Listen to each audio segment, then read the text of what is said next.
चंद्रमा की सतह पर होगी जोरदार टक्कर। क्या चंद्रयान 3 और लूना 25 आपस में टकरा जाएंगे? क्या एक ही दिन एक ही जगह पर चंद्रयान 3 और लूना 25 चंद्रमा पर लैंड करेंगे? जानेंगे सारे सवालों का जवाब और इस वीडियो में देखेंगे कि चंद्रयान 3 और लूना 25 इस समय कहां पर हैं और चंद्रमा से इनकी दूरी कितनी है। उससे पहले अगर आप भी चाहते हैं कि हमारा चंद्रयान 3 चंद्रमा पर सफलतापूर्वक लैंड कर जाए तो वीडियो को लाइक कर दीजिए।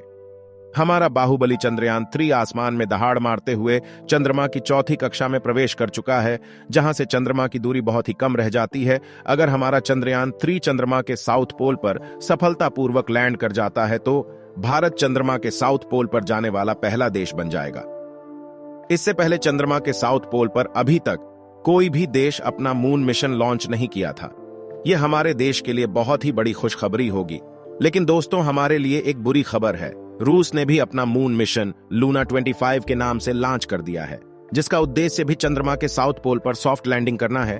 रूस के वैज्ञानिकों का कहना है कि इनका लूना 25 चंद्रयान 3 से 1-2 दिन पहले चंद्रमा की सतह को छू सकता है। अगर ऐसा होता है तो रूस चंद्रमा के साउथ पोल पर लैंड करने वाला पहला देश बन जाएगा और भारत का चंद्रमा के साउथ पोल पर सबसे पहले लैंड करने का सपना ही रह जाएगा। दोस्तों, अभी कुछ कहा नहीं जा सकता कि ये स्पेस एक्सप्लोरेशन है या भारत को नीचा दिखाने की कोई साजिश। लेकिन अब सवाल यह उठता है कि हमारा चंद्रयान 3 तो लूना 25 से 1 महीने पहले से ही अपने सफर पर निकला हुआ है। ऐसे में रूस का यह यान हमसे पहले चांद पर कैसे पहुंच सकता है? क्या एक ही जगह जाने पर 2 मिशन आपस में टकरा जाएंगे? और सबसे बड़ा सवाल यह है कि रूस ने भी इसी समय अचानक से इस मिशन को क्यों लॉन्च किया, जबकि रूस ने चांद पर अपना पिछला मिशन 47 साल पहले भेजा था। क्या यह भारत के खिलाफ कोई साजिश है? इन सभी सवालों के जवाब आपको इस वीडियो में मिलेगा, इसलिए वीडियो को अंत तक जरूर देखिएगा। दोस्तों, जैसा कि हम सभी को पता है कि हमारे चंद्रयान 3 ने 14 जुलाई के दिन चांद पर पानी की खोज करने के इरादे से उड़ान भरा था और जब से यह मिशन लॉन्च हुआ है, इसरो ने कई कीर्तिमान स्थापित किए हैं। अभी तक हमारा चंद्रयान चंद्रमा की चौथी कक्षा में प्रवेश कर चुका है और चंद्रमा के बेहद करीब पहुंच चुका है, जहां से चंद्रमा की दूरी महज 150 किलोमीटर ही रह जाती है। इसरो की प्लानिंग के मुताबिक 16 अगस्त को चांद की 5वीं कक्षा पूरी करने के बाद इसकी डी ऑर्बिटिंग स्टार्ट करनी है और उसके बाद हमारा विक्रम लैंडर अपने रोवर और बाकी दूसरे उपकरण लेकर बड़ी ही सावधानी से 23 अगस्त के दिन चांद की सतह पर उतर जाएगा। अब उम्मीद तो सभी को यही थी कि इसकी सॉफ्ट लैंडिंग के साथ ही भारत चांद के दक्षिणी ध्रुव में उतरने वाला पहला देश बन जाएगा और हम भारतीयों का सीना गर्व से चौड़ा हो जाएगा। लेकिन रूस की स्पेस एजेंसी भारत की उन उम्मीदों पर पानी फेरने वाला काम किया है। रूस ने चालाकी दिखाते हुए बड़े चुपके से अपने मून मिशन को लॉन्च कर दिया और रूस की स्पेस एजेंसी के मुताबिक उनका लूना 25 चंद्रयान 3 से पहले चांद के दक्षिणी ध्रुव पर उतर जाएगा। अब यह सब कैसे पॉसिबल होगा और क्या रूस ने सिर्फ भारत को पीछे करने के लिए इस मिशन को लॉन्च किया है? यह जानने से पहले चलिए रूस के इस मिशन के बारे में थोड़ा जान लेते हैं। दोस्तों, आपको जानकर हैरानी होगी कि रूस ने अपना लास्ट लूना मिशन यानी लूना 24 आज से करीब 47 साल पहले 1976 में लॉन्च किया था। इस मिशन का मकसद चांद की मिट्टी और चट्टानों के सैंपल वापस पृथ्वी पर लाना था। इसके लिए लूना 24 के लैंडर ने चांद पर 18 दिन बिताए और सारे सैंपल कलेक्ट करने के बाद 6 सितंबर 1976 को वापस पृथ्वी पर लौट आया। रूस का यह मिशन पूरी तरह सक्सेसफुल रहा था, लेकिन 47 साल बाद एक बार फिर से रूस ने अपना मून मिशन लूना 25 के नाम से 11 अगस्त को लॉन्च कर दिया है। लूना 25 मिशन की अगर बात करें तो इस अंतरिक्ष यान का कुल वजन 1.8 टन है और यह अपने साथ 30 किलोग्राम वजन के वैज्ञानिक उपकरणों को लेकर सफर पर निकला है। रूस का लूना 25 मिशन का मकसद चांद के दक्षिणी ध्रुव पर सॉफ्ट लैंडिंग करने वाला दुनिया का पहला देश बनने के साथ साथ शोध करना और चांद पर पानी की खोज करना होगा। लूना 25 का लैंडर चांद पर करीब 1 साल तक रहेगा और एक्सपेरिमेंट करेगा, जबकि हमारे चंद्रयान 3 का मिशन सिर्फ 2 हफ्ते का ही होगा। दोस्तों, आप लोगों के मन में यह सवाल उठ रहा होगा कि हमारा चंद्रयान 3 और रूस का लूना 25 दोनों लगभग एक ही समय पर चंद्रमा के साउथ पोल पर लैंड करेंगे, तो क्या ये आपस में टकरा तो नहीं जाएंगे? इस पर रूस की स्पेस एजेंसी की तरफ से यह कहकर आश्वासन दिया गया है कि दोनों मिशन एक दूसरे के रास्ते में बिल्कुल नहीं आएंगे, क्योंकि चांद का दक्षिणी ध्रुव बहुत बड़ा है और उस पर सारी स्पेस एजेंसियां एक साथ एक ही समय पर अपने मिशन भेज सकती है।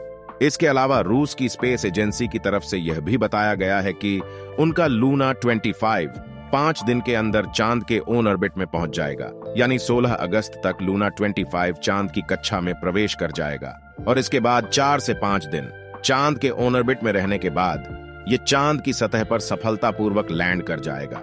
इसका सीधा मतलब यह है कि अगर सब कुछ सही रहा तो लूना 25 हमारे चंद्रयान से करीब 1-2 दिन पहले चांद की सतह पर उतर चुका होगा और ऐसा करते ही रूस चांद के दक्षिणी ध्रुव पर पहुंचने वाला पहला देश बन जाएगा। लेकिन अब सवाल यह उठता है कि चंद्रयान 3 तो लूना 25 से करीबन 1 महीने पहले लॉन्च किया गया है, तो लूना 25 चंद्रमा पर हमारे चंद्रयान से पहले कैसे पहुंचेगा? दोस्तों, आपको बता दें कि रूस का लूना 25 एक बेहद पावरफुल और बड़े रॉकेट से लॉन्च किया गया है, जिसके चलते लूना 25 पृथ्वी का एक ही चक्कर लगाकर चंद्रमा की कक्षा में प्रवेश कर गया और हमारा चंद्रयान 3 कम पावरफुल और एक छोटे रॉकेट से लॉन्च किया गया, जिसके चलते चंद्रयान 3 को चंद्रमा की कक्षा में जाने के लिए पृथ्वी के कई चक्कर लगाने पड़े। पर आपको बता दें, हमारे मून मिशन की कुल लागत 615 करोड़ रुपए ही है, जबकि रूस के मून मिशन की कुल लागत 2000 करोड़ से भी ज्यादा है। जहां 600 करोड़ में बॉलीवुड की एक मूवी बनाने में खर्च हो जाता है, वही हमारे भारत के वैज्ञानिक उतने ही पैसों में अपने मून मिशन को चंद्रमा पर भेज रहे हैं। हमारे भारत के वैज्ञानिकों के लिए एक लाइक तो बनता है। अब अंत में सबसे बड़ा सवाल यही रह जाता है कि रूस ने अपने मून मिशन को उसी समय क्यों लॉन्च किया जब भारत का चंद्रयान चंद्रमा की कक्षा में प्रवेश कर चुका था। क्या रूस भारत को चंद्रमा के साउथ पोल पर सबसे पहले पहुंचने से रोकना चाहता है? अगर हम रूस से इस सवाल का जवाब मांगेंगे तो रूस कभी नहीं कहेगा कि इस मिशन के पीछे उसका कोई ऐसा मकसद है। लेकिन अगर हम थोड़ा सा पीछे जाकर रूस का इतिहास देखेंगे तो सब आईने की तरह साफ हो जाएगा कि रूस ने अपने मून मिशन को क्यों लॉन्च किया है। रूस और अमेरिका का इतिहास कुछ ऐसा ही रहा है कि वह स्पेस एक्सप्लोरेशन के मामले में हमेशा नंबर 1 पर रहना चाहते हैं। यहां तक कि 1951 से लेकर 1975 के बीच स्पेस एक्सप्लोरेशन के फील्ड में अमेरिका और सोवियत यूनियन के बीच मुकाबला भी चल रहा था। दोनों ही देश कुछ भी करके एक दूसरे से आगे निकलना चाहते थे, जिसके चलते एस्ट्रोनॉट्स और बहुत से बेजुबान जानवरों को अपनी जान भी गंवानी पड़ी थी। ऐसे में हमारा यह सोचना बिल्कुल गलत नहीं होगा कि रूस ने अपने मून मिशन को चंद्रमा के साउथ पोल पर सबसे पहले पहुंचने के लिए ही लॉन्च किया है।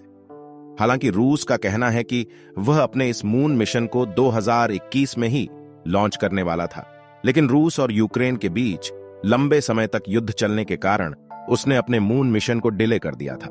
आपको क्या लगता है, आखिर रूस ने अपने मून मिशन को उसी समय क्यों लॉन्च किया जब भारत का चंद्रयान चंद्रमा के दक्षिणी ध्रुव पर सबसे पहले पहुंचने वाला था? अपनी राय कमेंट में जरूर बताएं। और आपको क्या लगता है कि चंद्रमा के दक्षिणी ध्रुव पर कौन सा यान सबसे पहले पहुंचेगा, हमारा चंद्रयान 3 या रूस का लूना 25? दोस्तों, आज की वीडियो यहीं पर समाप्त करते हैं। वीडियो पसंद आई हो तो वीडियो को लाइक करके दोस्तों को भी शेयर करें।